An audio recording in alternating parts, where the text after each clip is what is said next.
Yes, good afternoon officers. Time for a short and cute video. Recently, mast news has come on Strait of Hormuz. Adi Hormuz చాలా important మనకి ఎందుకంటే that is like a choke point అంటే గల్లవట్టినట్టు ఉంటదన్నమాట. అసలు first మనం straight అంటే ఏంటి? దాని తెలుగులో జల సన్నిధి అంటారు. లేదా సముద్ర సన్నిధి లేకపోతే సముద్ర నాలిక అంటారు. It's like the tongue. అయితే స్ట్రైట్ కి బేసిక్ డెఫినేషన్ అంటే it is a culmination of two water bodies which separates two land masses. అయితే ఇక్కడ చూడండి, టూ వాటర్ బాడీస్,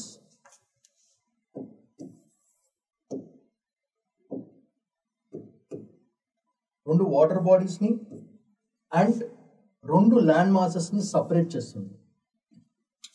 రెండు వాటర్ బాడీస్, రెండు ల్యాండ్ మాసెస్, ల్యాండ్ 1 ల్యాండ్ 2 ని సపరేట్ చేసే స్ట్రైట్ ని అట్లాంటి ఒక జియోగ్రఫికల్ కాన్సెప్ట్ ని స్ట్రైట్ అని అంటారు బేసిక్.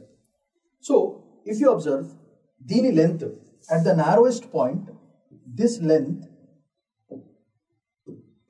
ఈస్ 33 kilometers అంతే, 33 kilometers at the narrowest point, and this is the most important strait because it links to other important ports like Chabar port, which is very important for us, Dukam port, which is also very important for us, and Iran lo 20% of the world's oil as well as natural gas products doruktayi. So Iran ippudu debba kottindante, మీరు today's morning news, Iran says we want to stop the supply to the world. దాని వల్ల oil spikes and all that stuff అవుతుంది బేసిక్గా. So వాళ్ళు ఏం చేసినా సరే దీని నుంచే, ఈ స్ట్రైట్ నుంచే మొత్తం ప్రపంచానికి ఎక్స్పోర్ట్ చేయడం అవన్నీ జరుగుతాయి. లేదా ఇండియా ఇంపోర్ట్ చేసుకోవాలన్నా ఈ స్ట్రైట్ నుంచే వచ్చి మనకు రావాలి. సో ఈ స్ట్రైట్ని మూసేసినారు అనుకోండి, లేకపోతే గల్ల పట్టేసినారు అనుకోండి, మన గల్ల పట్టుకపోతుంది. అండ్ ఫైనల్లీ ఒకటేసారి ప్రైస్ రైస్ ఇన్ ఫ్యూయల్ భయంకరంగా జరుగుతుంది. And that will effect our socio economic conditions of India very dangerous. So దీనికి ఆల్టర్నేటివ్గా మన వాళ్ళు different ways and mechanisms already identify చేస్తున్నారు. ఆయిల్ ఇంపోర్ట్స్ మనం రష్యా ఇంకా యుఎస్ నుంచి తీసుకోవడం జరుగుతుంది.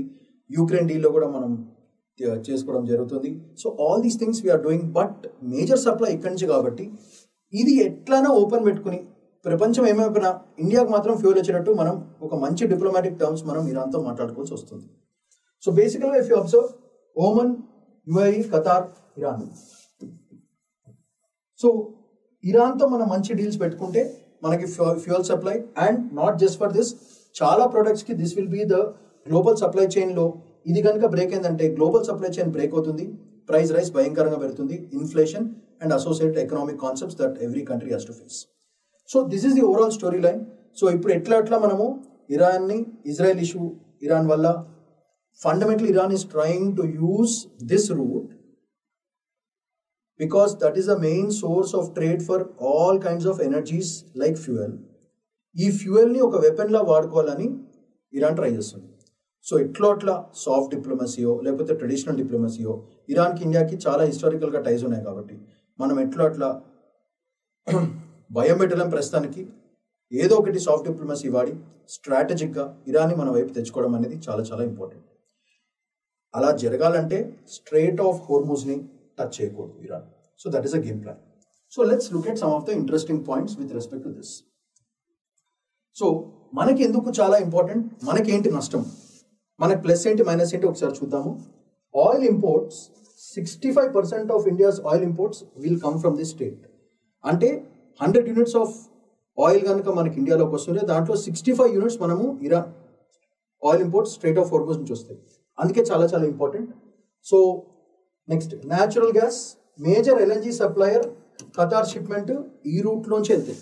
So if you observe this map, Qatar ఇక్కడి నుంచే వెళ్ళాలి, ఇక్కడి నుంచే రావాలి, ఇట్లానే ఇండియాకి రావాలి. సో ఇక్కడ బ్లాక్ చేసిందంటే న్యాచురల్ గ్యాస్కి భయంకరంగా దెబ్బ పడిపోతుంది, ధమాల్. అది కూడా మనకు చాలా ఇంపార్టెంట్. అట్లానే trade route, very important route. India Gulf global ట్రేడ్కి చాలా ఇంపార్టెంట్. మనకి చాలా trade happens through the Gulf coast, therefore very important. And most importantly Indian diaspora అంటే మన వాళ్ళు అక్కడ ఆల్మోస్ట్ 9 million పీపుల్ ఉన్నారు ఇండియన్స్. అక్కడ ఏమైనా జరిగిందా వాళ్ళందరినీ మనం తెచ్చుకోవాలి మళ్ళీ బ్యాక్.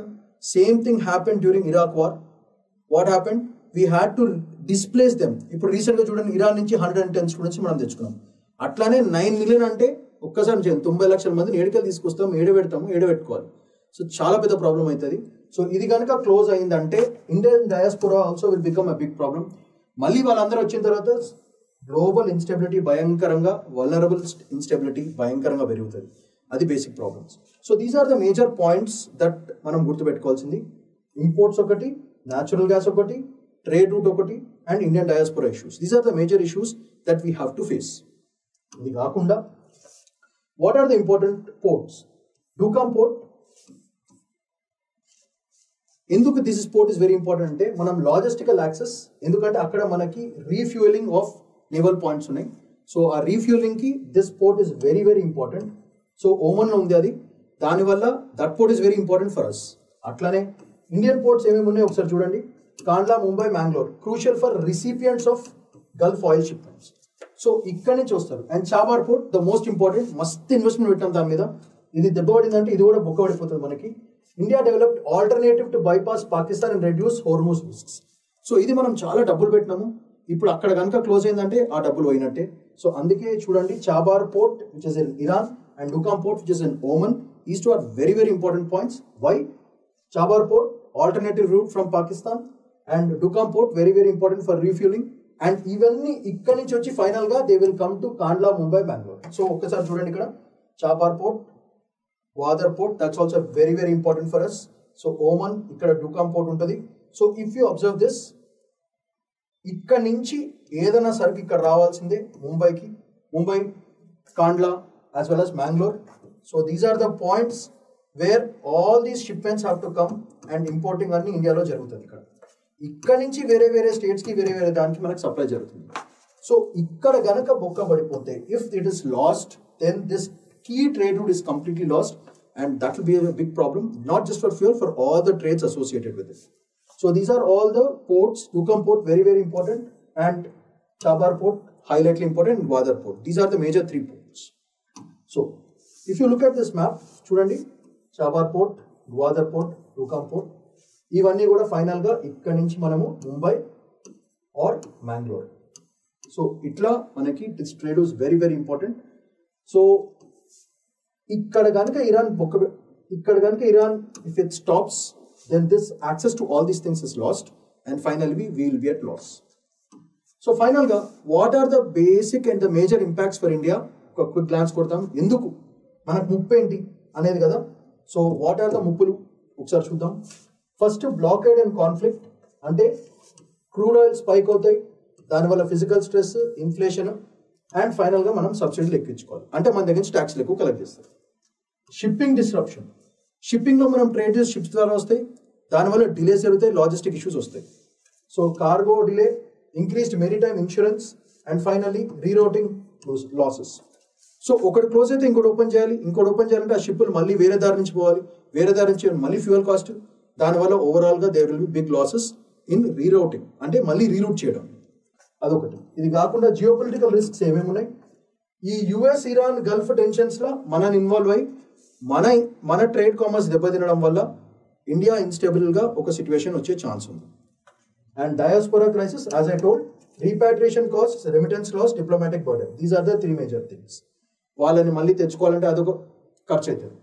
రెమిటెన్స్ లాస్, అక్కడికి వెళ్ళి ఇక్కడికి వస్తుంటే అక్కడి నుంచి అంటే మనకి ఖతార్, కువైట్లో మనకి పైసలు మస్తు వస్తాయి, బికాస్ ద కరెన్సీ ఎక్స్చేంజ్లో we get lot of money out of it. So those remittances వీళ్ళందరూ ఇండియాకి వచ్చేసినారు అనుకోండి, ఆడికి వచ్చే పైసలు కూడా ఫట్. అండ్ ఫైనల్లీ ఇలా ఎంత అయిపోయిన తర్వాత డిప్లొమాటిక్గా చాలా చాలా పెద్ద బర్డెన్ పడుతుంది మనకి మళ్ళీ రీఅరేంజ్ చేసుకోవాలంటే. So these are all the major things that we have to right. Blockade conflict, shipping disruption, and geopolitical risks.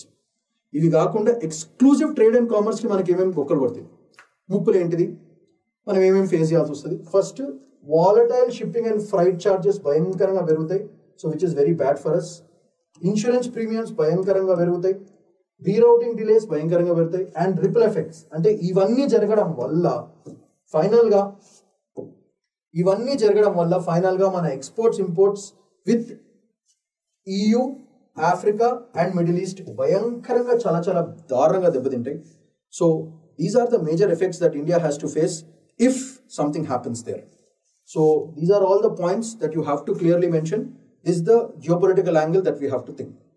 So if you look at this, ఇక్కడ నుంచి Strait of Hormuz నుంచి చూడండి ఎక్కడ Mumbai, Kolkata, Colombo, and finally Nanjing, China. So these are all the routes from where everything flows out. Therefore, it is a very, very, very important, not just for India, but for the global trade and commerce ki chala important kabatti. This trade has its own importance. Therefore, Iran mellaganu manchiganu soft diplomacy vado trade commerce icho మొత్తానికి Iran మన వైపు తెచ్చుకోవాలి.